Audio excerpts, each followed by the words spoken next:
Syederalun, sebuah video yang diunggah oleh akun Facebook Lembaga Kajian Pertahanan Strategis viral di media sosial memperlihatkan seorang wanita nekat menerobos konvoi rombongan presiden. Aksi nekat seorang wanita di Denpasar, Bali, ia menerobos konvoi Presiden Joko Widodo pada Kamis 17 November saat melakukan kunjungan kerja ke Pasar Badung, Denpasar, Bali. Kejadian ini menjadi viral di media sosial.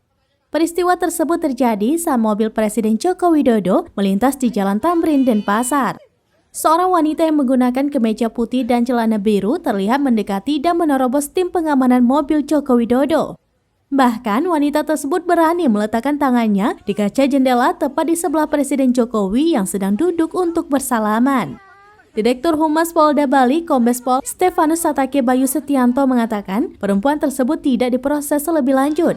Wanita tersebut diminta untuk tidak melakukannya lagi karena dapat membahayakan keselamatannya. Sontak saja, aksi ini pun mengundang komentar para netizen.